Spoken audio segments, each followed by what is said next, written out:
ರಂಗ ಹೇಳಿದ್ದಿಷ್ಟೇ, ಯಾವ ರಂಗದಲ್ಲೇ ಇರು, ಅಂತರಂಗದಲ್ಲಿ ಶುದ್ಧವಾಗಿರು. ಹಾಯ್ ಆಲ್, ಎಲ್ರಿಗೂ ನಮಸ್ತೆ. Welcome back to my channel. ನಾನು ಅರ್ಚನಾ.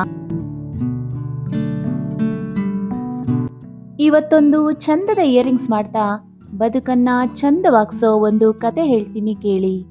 ವಿಡಿಯೋನ ಎಲ್ಲೂ ಕೂಡ ಸ್ಕಿಪ್ ಮಾಡದೆ ನೋಡಿ. ಪ್ಲೀಸ್ ನನ್ನ ಚಾನೆಲ್ ಸಬ್ಸ್ಕ್ರೈಬ್ ಮಾಡಿ.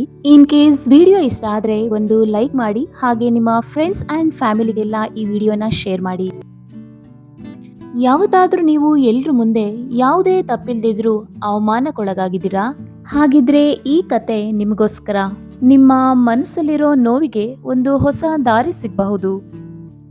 ಪ್ರಿಯಾ ಆಫೀಸಿಂದ ಹೊರಗಡೆ ಬಂದಾಗ ಜೋರಾಗಿ ಮಳೆ ಬರ್ತಿತ್ತು. ಒಂದ್ಸರಿ ಅವಳು ಹುಟ್ಟಿದ ಸೀರೆ ಕಡೆ ನೋಡಿದ್ಲು. ಅವಳಪ್ಪ ಪ್ರೀತಿಯಿಂದ ಕೊಡ್ಸಿದ ಬಿಳಿ ರೇಷ್ಮೆ ಸೀರೆ. ಇನ್ನೇನು ಕಾರ್ ಹತ್ಬೇಕು ಅನ್ನೋಷ್ಟ್ರಲ್ಲಿ ಅವಳ ಮುಂದೆ ಹೋಗ್ತಿದ್ ಬೈಕಿಂದ ಕೆಸರು ಅವಳ ಸೀರೆಗ್ ಬೀಳುತ್ತೆ. ಆ ಸೀರೆ ಮೇಲಿರೋ ಕಲೆ ನೋಡಿದ ಪ್ರಿಯಾಗೆ ತನ್ನ ಲೈಫಲ್ಲಿ ತಾನ್ ಅನುಭವಿಸ್ತಿರೋ ನೋವಿನ ನೆನ್ಪಾಗತ್ತೆ. ಆಫೀಸಲ್ಲಿ ಒಳ್ಳೆ ಫ್ರೆಂಡ್ ಆಗಿದ್ದ ಪ್ರವೀಣ್ ಸಡನ್ ಆಗಿ ಎಲ್ರ ಮುಂದೆ ತನ್ನ ಪ್ರೀತಿ ವ್ಯಕ್ತಪಡಿಸ್ತಾನೆ. ಪ್ರಿಯಾ ಸಡನ್ ಆಗಿ ಶಾಕ್ ಆಗ್ತಾಳೆ. ನಿಧಾನವಾಗಿ ತನ್ನನ್ನು ತಾನು ಸಾವರ್ಸ್ಕೊಂಡು, ನಾನು ನೀನು ಬರೀ ಗುಡ್ ಫ್ರೆಂಡ್ಸ್ ಅಷ್ಟೇ, ನನಗೆ ನಿನ್ ಮೇಲೆ ಯಾವುದೇ ತರ ಪ್ರೀತಿಯ ಭಾವನೆ ಇಲ್ಲ ಅಂತ ಸ್ಟ್ರೈಟ್ ಆಗಿ ಹೇಳ್ಬಿಡ್ತಾಳೆ. ತುಂಬಾ ಡಿಸ್ಟರ್ಬ್ ಆದ ಪ್ರವೀಣ್ ಕೋಪದಿಂದ ಪ್ರಿಯಾ ಮೇಲೆ ಇಲ್ಸಲ್ದ ಆಪಾದನೆ ಮಾಡಿ ಅವಳ ನೆಮ್ಮದಿನೇ ಹಾಳು ಮಾಡ್ತಾನೆ. ತುಂಬಾ ಒಳ್ಳೆ ಫ್ರೆಂಡ್ ಅಂದ್ಕೊಂಡವನೇ ಈ ರೀತಿ ಮಾಡ್ದ. ಜೊತೆಗೆ ಆಫೀಸಿನ ಕೆಲವು ಕಲೀಗ್ಸ್ ಕೂಡ ಬ್ಯಾಡ್ ಕಾಮೆಂಟ್ಸ್ ಮಾಡಿದಾಗ ಪ್ರಿಯಾ ತುಂಬಾ ಡಿಸ್ಟರ್ಬ್ ಆಗ್ತಾಳೆ.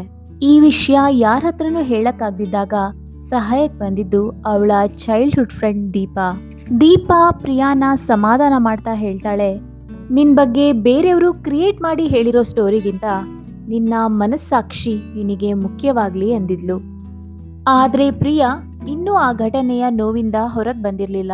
ಆ ಜೋರ್ ಮಳೆಯಲ್ಲೇ ಮನೆಗ್ ಬಂದಿದ್ದ ಪ್ರಿಯಾ ಆ ಬಿಳಿ ರೇಷ್ಮೆ ಸೀರೆಯಲ್ಲಿ ಕಲೆಗಳಿರೋ ಜಾಗದಲ್ಲಿ ಸುಂದರವಾದ ಕೆಂಪು ಹೂಗಳ ಚಿತ್ರ ಬಿಡಿಸಿ ಆ ಸೀರೆಯನ್ನ ಇನ್ನಷ್ಟು ಚಂದಗೊಳಿಸಿದ್ಲು. ಆ ಸೀರೆಯನ್ನ ನೋಡ್ತಾ ನೋಡ್ತಾ ಪ್ರಿಯಂಗೆ ತನ್ನ ಬದುಕಿನ ಚಿತ್ರಣ ಕಣ್ಮುಂದೆ ಬಂತು. ಈ ಸೀರೆಯ ಮೇಲಿನ ಕಲೆಯನ್ನೇ ಸುಂದರವಾಗಿಸೋ ಸಾಮರ್ಥ್ಯವಿರೋ ನಾನು ಯಾರೋ ಬೇಕು ಅಂತ ಎಸ್ತ ಸುಳ್ಳಿನ ಕೆಸರಿಗೆ ಹೆದರಿ ನನ್ನ ವ್ಯಕ್ತಿತ್ವವನ್ನೇ ಯಾಕೆ ಬಲಿ ಕೊಡ್ಬೇಕು? ನನ್ನ ಬದುಕಿನ ಡಿಸೈನರ್ ನಾನೇ ಹೊರತು ಬೇರೆಯವರಲ್ಲ ಅಂತ ತನಗೆ ತಾನೇ ವಿಶ್ವಾಸದಿಂದ ಹೇಳ್ಕೊಂಡ್ಲು. ಮತ್ತೆ ಆಫೀಸ್ಗೆ ಅದೇ ಸೀರೆ ಉಟ್ಟಾಗ ಪ್ರಿಯಾಳ ಮನ್ಸಲ್ಲಿ ಭಯ ಇರ್ಲಿಲ್ಲ, ಬದ್ಲಿಗೆ ವಿಶ್ವಾಸ ಇತ್ತು. ಯಾವುದೇ ರೀತಿಯ ನೆಗೆಟಿವ್ ಸ್ಟೋರೀಸ್ಗೂ ಹೆದರದೆ ಲೈಫಲ್ಲಿ ಬರೋ ಎಲ್ಲ ಚಾಲೆಂಜಸ್ ಅನ್ನು ಫೇಸ್ ಮಾಡೋ ಛಲ ಇತ್ತು. ನಾವೂ ಅಷ್ಟೇ, ಯಾರ್ಯಾರೋ ನಮ್ಮ ಮೇಲೆ ಇಲ್ಲದೆ ಇರೋ ಆರೋಪ ಮಾಡಿದ್ರೆ ಅಳ್ತಾ ಕುತ್ಕೋಬಾರ್ದು.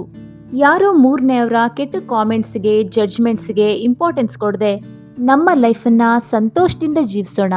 ಯಾಕಂದ್ರೆ ಎಲ್ರನ್ನೂ ಮೆಚ್ಚಿಸೋ ಕಾರ್ಯ ಆ ಭಗವಂತನಿಂದಲೂ ಸಾಧ್ಯ ಇಲ್ಲ ಅಲ್ವಾ? ಅದಕ್ಕೆ ಭಗವಾನ್ ಬುದ್ಧ ಹೇಳ್ತಾರೆ, ನಿಮ್ಮ ಆಲೋಚನೆಗಳೆಲ್ಲವೂ ಸರಿಯಾಗಿವೆ ಎಂದು ನಂಬಿಕೊಳ್ಬೇಡಿ, ನಿಮ್ಮ ಮನಸ್ಸು ನಿಮ್ಮನ್ನು ವಂಚಿಸಿದಷ್ಟು ಇನ್ಯಾರೂ ವಂಚಿಸಲಾರರು ಅಂತ. ಸೊ ನಾವು ಈ ಮನಸ್ಸಿನ ಆಟವನ್ನ ಗೆಲ್ಬೇಕು ಅಂದ್ರೆ ನಮ್ಮ ಮನಸ್ಸನ್ನು ದಾಟಿ ಬುದ್ಧಿಯ ಕಡೆ ವಾಲ್ಬೇಕು. ಇದಕ್ಕಿರೋ ಒಂದೇ ಸೊಲ್ಯೂಷನ್ ಅಂದ್ರೆ ಮೆಡಿಟೇಷನ್, ಧ್ಯಾನ. ಸೊ ನಾವೆಲ್ಲರೂ ಆನಾಪಾನಸತಿ ಧ್ಯಾನವನ್ನ ಮಾಡಿ ನಮ್ಮ ಥಾಟ್ ಪ್ಯಾಟರ್ನ್ಸ್, ಆಲೋಚನಾ ವಿಧಾನವನ್ನ ಪಾಸಿಟಿವ್ ಆಗಿ ಟ್ರಾನ್ಸ್ಫಾರ್ಮ್ ಮಾಡ್ಕೊಳ್ಳೋಣ. ಜೀವನದ ಎಲ್ಲ ಚಾಲೆಂಜಸ್ ಅನ್ನ ಧೈರ್ಯವಾಗಿ ಫೇಸ್ ಮಾಡೋಣ. ಹಾಗಾಗಿ ಸುಂದರವಾದ ಜೀವನ ಬೇಕು ಅಂದವರು ಜಾಸ್ತಿ ಲಾಜಿಕಲ್ ಆಗಿ ಥಿಂಕ್ ಮಾಡದೆ ಧ್ಯಾನ ಮಾಡೋಕೆ ಸ್ಟಾರ್ಟ್ ಮಾಡಬೇಕು. ಈ ವಿಡಿಯೋ ನಿಮ್ಮ ಲೈಫಲ್ಲಿ ಪಾಸಿಟಿವ್ ಟ್ರಾನ್ಸ್ಫಾರ್ಮೇಶನ್ ತರುತ್ತೆ ಅಂತ ನಿಮಗನ್ಸಿದ್ರೆ ಪ್ಲೀಸ್ ನೀವು ಈ ವಿಡಿಯೋನ ಶೇರ್ ಮಾಡೋದು ಮರಿಬೇಡಿ. ಈ ಮೂಲಕ ಅವರ ಜೀವನದಲ್ಲಿ ಒಂದು ದೊಡ್ಡ ಬದಲಾವಣೆ ತರಕ್ಕೆ ನೀವು ಇಂಡೈರೆಕ್ಟ್ ಆಗಿ ಕಾರಣ ಆಗ್ತೀರಾ. ನಾನು ಮಾಡಿರೋ ಕ್ರಿಸ್ಟಲ್ ಇಯರಿಂಗ್ಸ್ ಮತ್ತೆ ನಾನು ಹೇಳಿರೋ ಸ್ಟೋರಿ ನಿಮಗಿಷ್ಟ ಆಗಿದ್ರೆ ಪ್ಲೀಸ್ ನನ್ನ ವಿಡಿಯೋನ ಶೇರ್ ಮಾಡಿ, ಲೈಕ್ ಮಾಡಿ ಆ್ಯಂಡ್ ನನ್ನ ಚಾನೆಲ್ನ ಸಬ್ಸ್ಕ್ರೈಬ್ ಮಾಡಿ. ಧ್ಯಾನದ ಬಗ್ಗೆ ಹೆಚ್ಚಿನ ಮಾಹಿತಿಗೆ PMC ಚಾನೆಲ್ ಸಬ್ಸ್ಕ್ರೈಬ್ ಮಾಡಿ. Thank you so much. ಧ್ಯಾನವನ್ನ ಮಾಡಿ, ಧ್ಯಾನವನ್ನ ಹಂಚಿ.